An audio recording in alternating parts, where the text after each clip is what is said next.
Hi everybody, it's Don and I hope you're having a fantastic day. Well, there are more cruises starting up again and one kind of a big deal.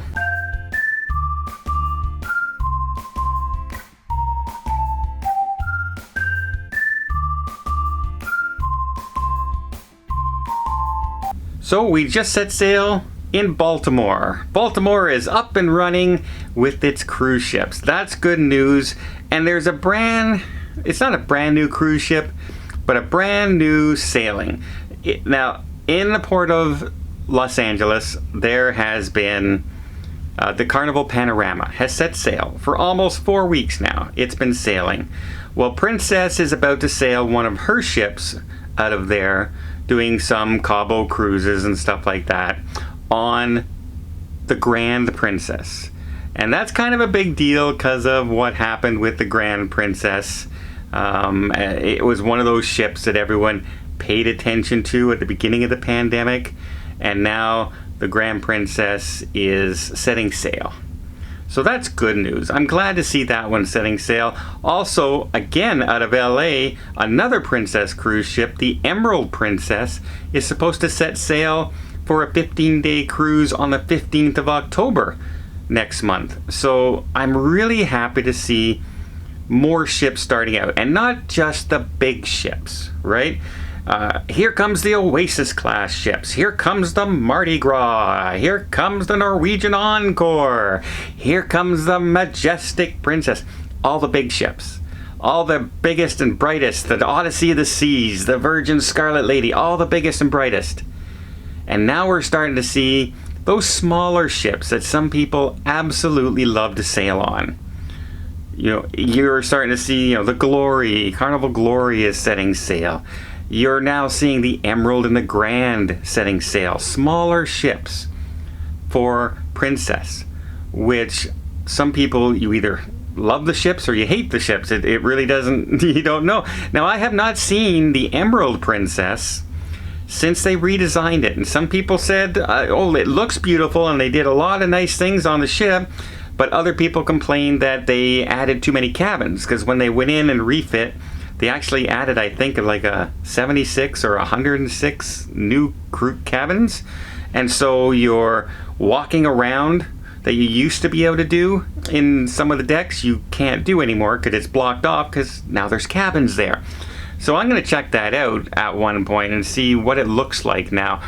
But I'm just happy to see those smaller ships. It makes a big difference. The more and more cruise ports, more and more ships, and now you're going to have a more selection of ships. I know, every cruise line is different, but guess what? Almost every ship for the cruise line is different. The Emerald Princess will have a much different feel than the Majestic Princess would have, right? The Carnival Mardi Gras will have a much different feel than, say, the Carnival Celebration or the Carnival Legend. It's just something that it gives us more choice and more things to go about. Now, one of the things that is a little disappointing is Australia. And before I talk about Australia, let me just invite you to hit that subscribe button if you haven't done so already.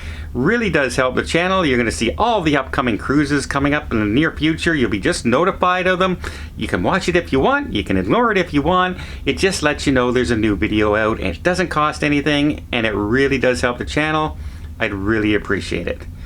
Now, Australia. I so want to get on a cruise to go to Australia. And I've had 2 canceled since the pandemic started. So I'm just waiting until I see a really good sign that cruises is going. Well, the cruise lines have just sort of warned Australia, saying that their indecisions and their unclear pathway to a restart could be costing them a lot of money in the future. A lot of revenue in the future, because the cruise lines are now starting to set their sights on 2022 and 2023 and even 2024. And they're trying to figure out where they're moving their ships to. What are they going to do? Which ways are the ships going to go? Well, here's the thing. they are going to make sure that there's business where they're going. And if Australia still has no clear path to open, then they just might move those ships and schedule them in other locations. Because right now they say they've been in talks with the governments for almost a year now on possible restarts and restart dates.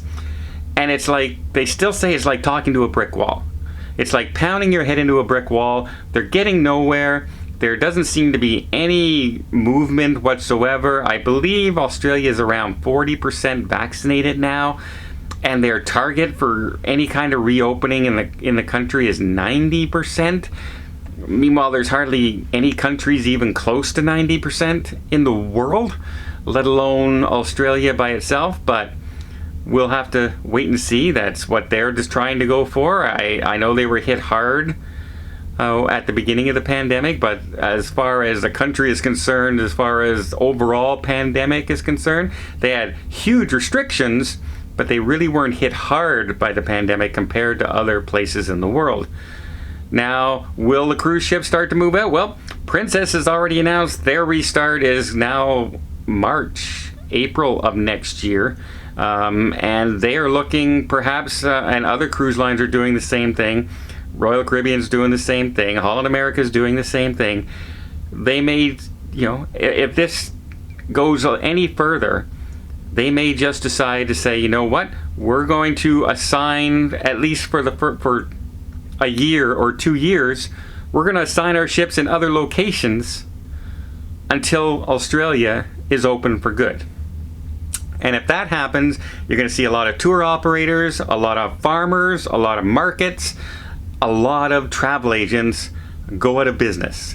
It's not just the cruise ships. Farmers, there are farmers in Australia that only grow food for the cruise lines. That's their main occupation. Yes, they can sell it to the people who live in Australia, but there's already farmers who are growing that food. So it's like here's now a gluttony of food out into the marketplace. The market's going to crash in that case with the cruise ships gone. And there's other places, tourism operators, even the local zoo and aquarium are feeling pinches because there is no tourism. And it's even worse when the cruise ships aren't there, because, and especially in Australia, you would often get people coming in 2, 3, 4 days extra to spend time, because it's such a long way to travel from North America. If people go that far, they're going to stay a little longer and see the sights, and they spend more money than just getting on the cruise ship. So I really hope Australia starts to turn around and have some kind of opening, but you're starting to see more and more cruise lines pushing those dates back. And when you start to see the ships pulling out of that area and going to other areas, it's not just a flick of the switch and they're sending the ship back there. If they have a port and they're making money in the port they're in, they're not going to change that. They're not going to do that until they're sure everything will be back to normal.